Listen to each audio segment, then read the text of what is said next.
Mending bikin CV sendiri atau bayar notaris?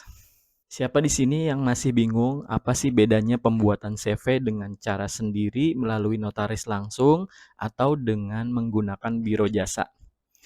Perkenalkan saya Misbah, saya konsultan dari Legalitas Sultan, biro jasa bidang perizinan yang mengurus pendirian CV, PT, yayasan maupun perkumpulan. Oke, ini 3 hal yang harus kamu pertimbangkan pada saat memilih akan mengurus sendiri ke notaris atau biro jasa untuk dokumen legalitas usaha kamu. Yang pertama, kalau dari segi biaya, itu sebagai patokan dokumen standar aja, yaitu akta, SK, Kemenkumham, NPWP, dan NIB, menurut saya pribadi itu kalau kita melalui notaris langsung untuk pembuatan CV di tempat saya itu sekitar 6 sampai dengan 7 jutaan. Saya yang sebagai pemula juga kaget, baru mulai bisnis udah keluar uang besar, akhirnya nggak jadi melalui notaris. Nah, kalau melalui biro jasa malahan lebih murah 3 sampai dengan 4 juta aja kalau di daerah saya. Saya sih wajar aja kalau notaris mau kasih biaya yang lebih mahal dari biro jasa karena dia itu kan profesional. Jadi terserah notaris mau kasih harga berapa aja. Mungkin saya waktu itu memang ketemu notaris yang memang tarifnya lumayan tinggi aja dari 3 sampai 4 kantor notaris yang saya datengin. Artinya, saya pada saat itu belum nemu notaris yang murah aja. Nah, yang kedua, pengalaman. Kalau kita urus pembuatan CV langsung ke notaris itu, kita belum tentu bisa langsung konsultasi dengan notarisnya.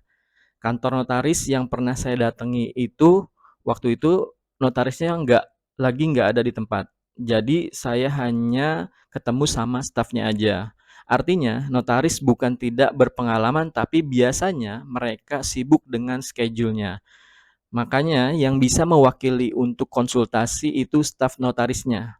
Beda dengan biro jasa biasa mengurus pendirian CV, PT, dan lain-lain.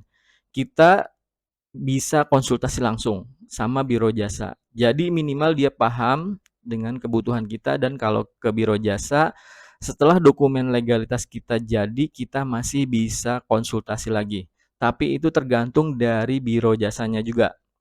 Karena macam-macam biro jasa juga, ada yang fast respon, ada yang WA hari ini tapi dibalesnya besok juga ada. Nah, itu ya. Yang ketiga, waktu. Secara umum, pendirian CV dan PT dengan mengurus secara mandiri ke notaris atau ke biro jasa itu sebetulnya sama aja dalam prosesnya, yaitu antara 2 sampai dengan 4 hari bisa selesai. Dengan catatan tidak ada hal yang menghambatnya. Tapi banyak hal yang membuat pengurusan legalitas itu bisa lama. Misal, kalau dari internal, tim notaris sedang banyak job, jadi banyak antrian pekerjaan yang membutuhkan waktu lebih lama dalam pengerjaannya. Kalau dari eksternal, misal website AHU maintenance, website Cortex maintenance, website OSS maintenance, semua itu bisa membuat pembuatan legalitas usaha jadi lama. Dan hal tersebut tidak bisa kita prediksi. Oke, itu 3 hal yang harus kamu pertimbangkan. Selanjutnya saya ada tips buat kamu yang mungkin masih bingung. Yang pertama, cek status notaris. Saya pernah dapat klien yang minta bantuan untuk menyelesaikan perubahan struktur pengurus di perusahaannya. Dia cerita bahwa akta perubahannya sudah jadi, tapi SK Kemenkumhamnya nggak terbit-terbit sampai berbulan-bulan dengan alasan website AHU-nya bermasalah. Akhirnya saya minta dikirimin PDF akta perubahannya untuk saya cek. Dan setelah dicek, ternyata nama notaris tersebut bermasalah, kena pidana karena pemalsuan dokumen. Jelas aja notaris tersebut nggak akan bisa menerbitkan SK Kemenkumham.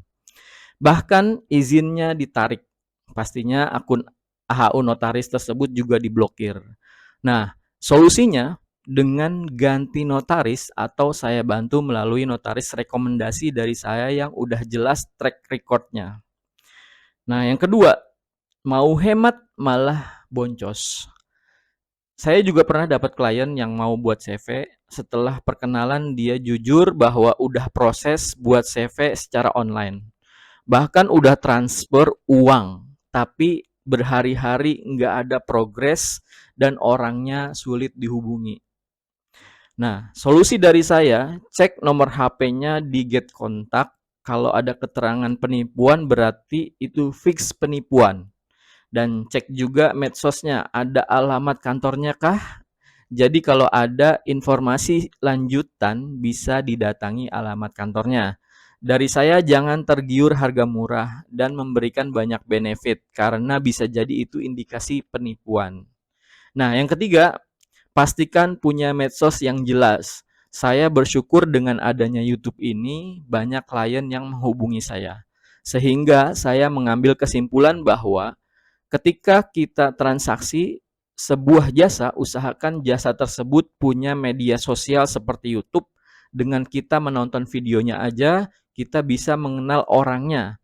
Dan mengira-ngira orangnya seperti apa, rasakan vibes yang kamu rasakan. Jadi pastikan biro jasa punya medsos yang jelas. Oke, itu aja dari saya. Kalau kamu ada pertanyaan seputar legalitas perusahaan, silakan tulis di kolom komentar. Semoga video ini bermanfaat dan untuk kamu yang mau dibantu pendirian CV atau PT-nya bisa menggunakan layanan terima beres dan konsultasi gratis, hubungi WhatsApp saya di 0858 91 777 187. Terima kasih, sampai jumpa di video berikutnya.